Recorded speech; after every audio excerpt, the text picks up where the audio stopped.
Patubig na naman tayo mga boss kasi wala nang ulan dito. Sobrang init. Sobra isang buwan na. Kaya araw-araw tayo nagpa-patubig. Kasi pag hindi tayo makapagpatubig, ito mangyayari ganito. Magbiyakan na yung lupa. Kita nyo mga boss, ayan. Nagbibiyakan yung lupa.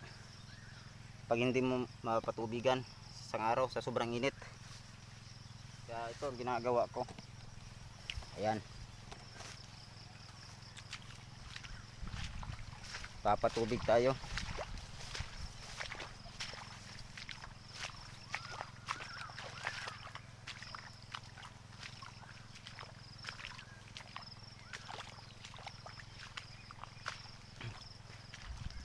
Sa akin kasi yung mga bunga pag hindi natin ito maagapan sa pagpatubig. Ayan yung bunga.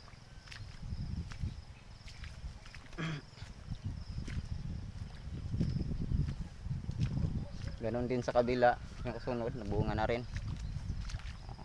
Ayan tingnan yung lupa dito, nagbiyakan.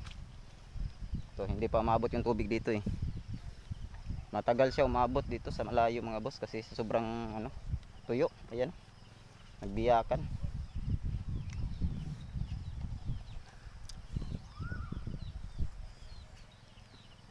Kahapon dito tayo sa kabila. Ang ginagawa ko dito mga boss, alternate yung ko. Kahapon pa ako nagdilig. Titingnan nyo yung lupa. Kahit napakalakas ng tubig ko. Ayan biyak pa rin.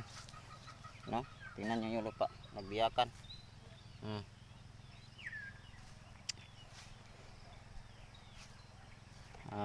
Pag hindi natin maagapan kasi mga boss, magiging sayang lang din yung pananim natin. Ito yung mga nakasunod. Ayan, nabunga na. Ito yung nahuli ng 2 weeks. Ayan. Pero okay naman. Kaya patubig lang ng patubig. Kaya minsan wag nating wag tayong masyadong kuripot sa pananim natin kasi bibigyan din tayo ng kuripot na bunga. Kaya ito, bata pa siya pero dami ng bunga. Mahirap kasi pag nag-dehydrate na yung ang tanim mo. Ayan. Sabi nga, gumastos ka ng may kapalit. Huwag kang gumastos na walang kapalit.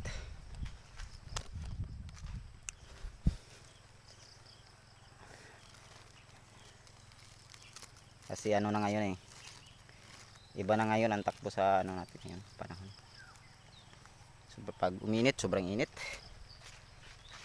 Pag umulan naman dito, walang humpa sa pag-uulan. Ganoon din dito sa amin. Yan.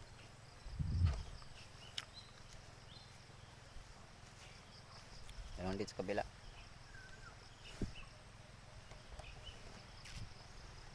Mga 5 rolan to mga boss. Ayan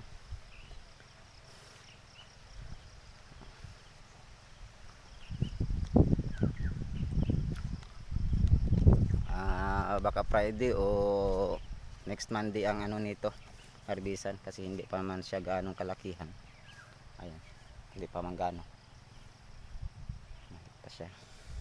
Ito yung iba malaki na. Marami namang malaki pero may kuta kasi tayo. Yung buyer ko kasi malayo.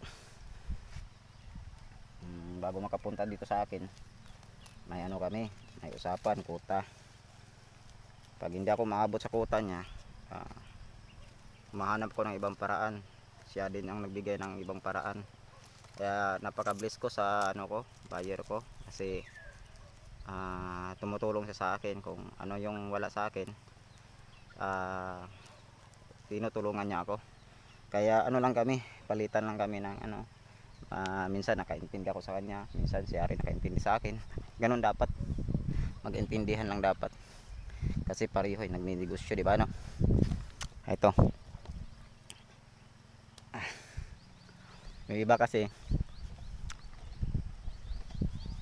kahit nagmahal na ang presyo, yung bili sa farmer mura pa rin. Ito kasi nga ko uh, pag nagmahal tataas din yung presyo niya. Pag nagmura sasabihin sa akin ganito. Siyempre sa akin palitan lang naman yun. Di ano tayo, sabay tayo sa sabay tayo sa business para parehong hindi nalulugi. Kasi pag nalugi na nga yung buyer natin, magninegosyo pa ba? Tayo rin pag nalugi tayo magtatanim pa ba? Ganun lang yun. So di ba mga boss? So yun lang. At maraming salamat sa panonood. Paki-support naman po sa ating maliit na channel mga boss, mga sir. So mga mahilig ng ganitong content, sana at masuportahan nyo rin yung content ko. So paki-subscribe po at baka balang araw tayo naman ang tutulong sa mga kapwa natin farmer pag tayo'y makaahon. Kasi ganito lang yun sa buhay sa mundo, tulungan lang dapat.